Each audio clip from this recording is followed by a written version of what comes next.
Hi friends, നമ്മൾ നോക്കാൻ പോകുന്നത് നമ്മുടെ Part-1, Part-2, Part-3 വീഡിയോസ് കണ്ടതിന് ശേഷം നമ്മളൊരു യൂസർ ഫോം ക്രിയേറ്റ് ചെയ്തിട്ടുണ്ടല്ലോ. ആ യൂസർ ഫോമിനെ നമുക്ക് എങ്ങനെ ഒരു xlsmൽ സേവ് ചെയ്ത് ഒരു കമാൻഡ് ബട്ടൺ ഉപയോഗിച്ച് സ്പ്രെഡ്ഷീറ്റിൽ നിന്ന് തന്നെ ഇതിനെ എങ്ങനെ ഓപ്പൺ ചെയ്ത് റൺ ചെയ്യിപ്പിക്കാം എന്നതിനെ കുറിച്ച് നോക്കാം. നമ്മുടെ first video, second video, third video കണ്ടതിന് ശേഷം നമ്മൾ ബിൽട്ടപ്പ് ചെയ്ത യൂസർ ഫോമാണിത്. അപ്പോൾ ഈ യൂസർ ഫോമിനെ നമുക്കൊന്ന് റൺ ചെയ്ത് നോക്കാം. അതിനായിട്ട് നമ്മൾ ടോപ്പ് ലെയർ കാണുന്ന ഈ റൺ സബിൽ ക്ലിക്ക് ചെയ്യുക. അതൊരു പ്ലേ ബട്ടൺ പോലെയാണ് നിങ്ങൾക്ക് കാണാൻ സാധിക്കുക. അത് ക്ലിക്ക് ചെയ്ത് കഴിഞ്ഞ് കഴിഞ്ഞാൽ ഈ രീതിയിൽ നമ്മുടെ യൂസർ ഫോം ഓപ്പൺ ആയി കാണാം. അതിനുശേഷം നമ്മൾ ഫസ്റ്റ് നെയിം ടൈപ്പ് ചെയ്യുന്നു.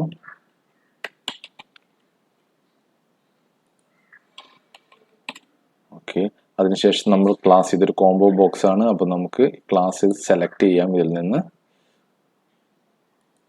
ഓക്കെ, അതിനുശേഷം നമ്മൾ സേവ് ക്ലിക്ക് ചെയ്യുന്നു. ഓക്കെ, നമുക്കിവിടെ കാണാൻ സാധിക്കുന്നുണ്ട് ഇതിവിടെ നമ്മുടെ സ്പ്രെഡ്ഷീറ്റിൽ വന്നിട്ടുണ്ട്. അപ്പോൾ നമുക്ക് സ്പ്രെഡ്ഷീറ്റ് ഒന്ന് നോക്കാം. സ്പ്രെഡ്ഷീറ്റിലേക്ക് ഇവിടുന്ന് ഡയറക്റ്റ് പോകണമെന്നുണ്ടെങ്കിൽ നമുക്കിവിടെ കാണാൻ സാധിക്കും വ്യൂ മൈക്രോസോഫ്റ്റ് എക്സൽ. അത് ക്ലിക്ക് ചെയ്ത് കഴിഞ്ഞാൽ നമ്മൾ സ്പ്രെഡ്ഷീറ്റിലേക്ക് പോകാൻ സാധിക്കും. ഓക്കെ, ഇനി നമുക്ക് ഈ സ്പ്രെഡ്ഷീറ്റിൽ നിന്ന് എങ്ങനെ ആ ഒരു യൂസർ ഫോം ഓപ്പൺ ചെയ്യാം എന്നതിനെ കുറിച്ച് നോക്കാം. അതിനായിട്ട് നമ്മൾ ചെയ്യേണ്ടത് എന്തെന്ന് വെച്ച് കഴിഞ്ഞാൽ നമ്മൾ ഡെവലപ്പറിൽ ക്ലിക്ക് ചെയ്യുക. അതിനുശേഷം ഇൻസേർട്ട്, ടോപ്പ് ലെയറിൽ ഈ ഇൻസേർട്ട് കാണാം. ഇൻസേർട്ടിൽ ക്ലിക്ക് ചെയ്ത് നമ്മൾ ഒരു ഫോം കൺട്രോൾ, അതിൻ്റെ ഒരു കമാൻഡ് ബട്ടൺ നമ്മൾ ഇവിടെ പേസ്റ്റ് ചെയ്യുന്നു. ഓക്കെ, ഈ ബട്ടൺ നമ്മൾ എന്ത് ചെയ്യുന്നു, ന്യൂ കൊടുത്തിട്ട് അവിടെ നമ്മൾ സബ് ബട്ടൺ 1_ ക്ലിക്ക് എന്താണെന്ന് കൊടുക്കുന്നു. യൂസർ ഫോം എന്ത് കമാൻഡാണ് നമുക്ക് ഇതിനെ കൊണ്ട് ചെയ്യേണ്ടത് എന്നതിനെ കുറിച്ചാണ് അവിടെ ചോദിക്കുന്നത്. User form 1.show. നമ്മുടെ ഇത് ഫസ്റ്റത്തെ യൂസർ ഫോമാണ്. അതുകൊണ്ട് നമുക്ക് നമ്മുടെ ഈ യൂസർ ഫോം കണ്ടോ, നമുക്ക് ഇവിടെ കാണാൻ സാധിക്കും. നമ്മൾ അതിന് പേര് കൊടുത്തിരിക്കുന്നത് യൂസർ ഫോം 1 ആണ്. ഇതൊരു ഡീഫോൾട്ട് ആയിട്ടാണ് കമ്പ്യൂട്ടർ ഓട്ടോമാറ്റിക് പേര് കൊടുത്തിരിക്കുകയാണ്. നമുക്കിത് വേണമെങ്കിൽ ചേഞ്ച് ചെയ്യാം, പക്ഷേ നമുക്ക് കൂടുതൽ എളുപ്പത്തിന് അത് മാറ്റാതിരിക്കുന്നതായിരിക്കും നല്ലത്. User form 1. ഓക്കെ, അപ്പോൾ നമ്മളിവിടെ യൂസർ ഫോം 1.show എന്ന് പറഞ്ഞിട്ട് ഒരു കമാൻഡ് കൊടുക്കുന്നു. അതിനുശേഷം നമ്മൾ വീണ്ടും സ്പ്രെഡ്ഷീറ്റിൽ പോവുകയാണ്. അപ്പോൾ നിങ്ങൾക്ക് ഈ കമാൻഡ് ബട്ടൺ ഇവിടെ കാണാൻ സാധിക്കും. ഓക്കെ, അപ്പോൾ നമ്മളത് പോയിട്ട് ജസ്റ്റ് നമ്മൾ വീണ്ടും ക്ലിക്ക് ചെയ്യുമ്പോൾ എന്താ കാണാൻ സാധിക്കുന്നത്, നമ്മുടെ യൂസർ ഫോം വീണ്ടും പോപ്പപ്പ് ആയി വന്നിരിക്കും. നമ്മൾ ഫസ്റ്റ് നെയിം കൊടുക്കുകയാണ്, നമ്മൾ ലാസ്റ്റ് നെയിമും കൊടുക്കുകയാണ്. അതിനുശേഷം നമ്മൾ ക്ലാസ് സെലക്ട് ചെയ്യുകയാണ്. 7th സെലക്ട് ചെയ്ത് സേവ് കൊടുക്കുകയാണ്. ഓക്കെ, അപ്പോൾ നമുക്കിവിടെ കാണാൻ സാധിക്കും, അതും ഇവിടെ സേവ് ആയത് നിങ്ങൾക്ക് കാണാൻ സാധിക്കും. ഓക്കെ, അടുത്തതായി നമ്മൾ നോക്കാൻ പോകുന്നത് ഇതിനെ എങ്ങനെ ഇതിപ്പോൾ നമ്മൾ സേവ് ചെയ്ത് കഴിഞ്ഞാൽ ഇതൊരു എക്സൽ ഫയലാണ്. ഇതിൽ മാക്രോ റൺ ആവത്തില്ല. അതിനായിട്ട് നമ്മൾ ഫയൽ ക്ലിക്ക് ചെയ്ത് സേവ് ആസ് ക്ലിക്ക് ചെയ്ത് നമുക്ക് ആവശ്യമുള്ള ഫോൾഡറിലേക്ക് ഇതിനെ മാറ്റി, നമുക്കിപ്പോൾ ഇവിടെ ഫയൽ നെയിമിൽ കാണാൻ സാധിക്കുന്നത് യൂസർ ഫോം 1.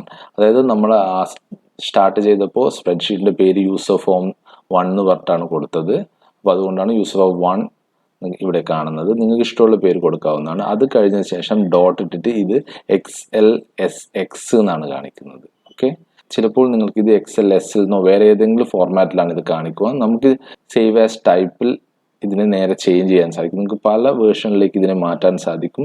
പക്ഷെ നമുക്കിവിടെ ആവശ്യം എന്തെന്ന് വെച്ച് കഴിഞ്ഞാൽ എക്സൽ മാക്രോ ഇനേബിൾഡ് വർക്ക് ബുക്കാണ് ഇവിടെ ആവശ്യം. അപ്പോൾ അതിൻ്റെ ഷോർട്ട് എന്തെന്ന് വെച്ച് കഴിഞ്ഞാൽ .xlsm ആയിരിക്കും. ഓക്കെ, അപ്പോൾ അത് നമ്മൾ സെലക്ട് ചെയ്യുന്നു. അതിനുശേഷം നമ്മൾ ഇതിനെ സേവ് ചെയ്യുകയാണ്. Do you want to replace it എന്ന് പറഞ്ഞിട്ടൊരു പോപ്പപ്പ് ബട്ടൺ കാണും. അപ്പോൾ നമ്മളത് യെസ് കൊടുക്കുക. ഓക്കെ, ഇപ്പോൾ നമ്മുടെ ഈ ഒരു വർക്ക് ബുക്ക് xlsmൽ സേവ് ആയിരിക്കുകയാണ്. ഇത് മാക്രോ ഇനേബിൾഡ് ആയിട്ടുള്ള വർക്ക് ബുക്കാണ്. അതിനുശേഷം നമ്മളിത് ഓപ്പൺ ചെയ്യുകയാണ്. യൂസർ ഫോം 1.xlsm ഓപ്പൺ ചെയ്യുകയാണ്.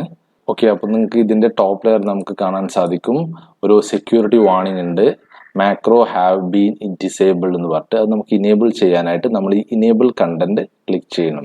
ഈ ഇനേബിൾ കണ്ടന്റ് നമ്മൾ ക്ലിക്ക് ചെയ്തിട്ടില്ല എങ്കിൽ നമുക്ക് ഈ വർക്ക് ബുക്ക് നമ്മൾ ഉദ്ദേശിച്ച രീതിയിൽ വർക്ക് ആവത്തില്ല, കമാൻഡ് ബട്ടൺ ഒന്നും വർക്ക് ആവില്ല. അതുകൊണ്ട് നമ്മൾ അത് ഇനേബിൾ കണ്ടന്റിൽ ക്ലിക്ക് ചെയ്ത് യെല്ലോ ബട്ടൺ അപ്പം നമുക്ക് അവിടുന്ന് പോകുന്നതായിട്ട് കാണാം. അതിനുശേഷം നമ്മൾ ഈ ബട്ടൺ 1 ക്ലിക്ക് ചെയ്യുകയാണെങ്കിൽ നമുക്ക് വീണ്ടും ആ യൂസർ ഫോം ഓപ്പൺ ആയി വരും. നമുക്ക് ഈ ബട്ടന്റെ നെയിം ചേഞ്ച് ചെയ്യണമെന്നുണ്ടെങ്കിൽ ഇതിനെ റൈറ്റ് ക്ലിക്ക് ചെയ്ത് എഡിറ്റ് ടെക്സ്റ്റ് എന്ന് കൊടുക്കുക.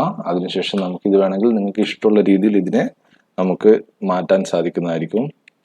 യൂസർ ഫോം 1 എന്ന് വേണമെങ്കിൽ നമുക്കിവിടെ കൊടുക്കാം. അതല്ല എങ്കിൽ ഡാറ്റ എൻട്രി എന്ന് വേണമെങ്കിൽ കൊടുക്കാം. ഈ രീതിയിൽ നമുക്കതിൻ്റെ നെയിം ചേഞ്ച് ചെയ്യാം. ഇനി നമുക്കിതിനെ ഇവിടെ നിന്ന് വേറെ ഏതെങ്കിലും സ്ഥലത്തോട്ട് മാറ്റണമെന്നുണ്ടെങ്കിൽ നമുക്കിതിനെ റൈറ്റ് ക്ലിക്ക് ചെയ്ത് സെലക്ഷൻ കിട്ടുന്നതായിരിക്കും. അപ്പോൾ നമുക്കിതിനെ എവിടെ വേണമെങ്കിലും നമുക്ക് ഡ്രാഗ് ചെയ്ത് മാറ്റാൻ സാധിക്കും. വേറൊരു രീതിയിൽ കൂടി നമുക്ക് നമ്മുടെ യൂസർ ഫോം ആക്ടിവേറ്റ് ചെയ്യാം. അതിനായിട്ട് നമ്മൾ ഇൻസേർട്ടിൽ പോയിട്ട് നമ്മൾ ആക്റ്റീവ് എക്സ് കൺട്രോൾ അത് ക്ലിക്ക് ചെയ്ത് നമുക്കിവിടെ ഡ്രാഗ് ചെയ്ത് കഴിഞ്ഞ് കഴിഞ്ഞാൽ ആക്റ്റീവ് എക്സ് കൺട്രോളിലുള്ള ബട്ടൺ നമുക്കിവിടെ ആക്ടിവേറ്റ് ചെയ്യാം. ഇനി നമുക്ക് ഈ കമാൻഡ് ബട്ടൺ 1ന്റെ പേരൊന്ന് ചേഞ്ച് ചെയ്യാം.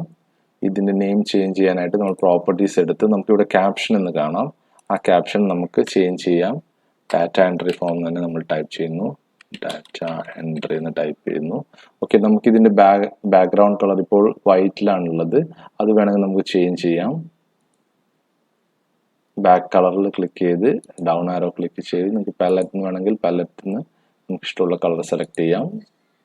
അതിനുശേഷം 4 കളർ, അതായത് ഇതിൻ്റെ ഡാറ്റ എൻട്രി എഴുതിയിരിക്കുന്നത് ഇപ്പോൾ ബ്ലാക്കിലാണ്. അത് ചേഞ്ച് ചെയ്യണമെന്നുണ്ടെങ്കിൽ 4 കളറിൽ ഡൗൺ ആരോ ക്ലിക്ക് ചെയ്ത് പാലറ്റിൽ നിന്ന് നമുക്ക് റെഡ് കളർ സെലക്ട് ചെയ്യാം.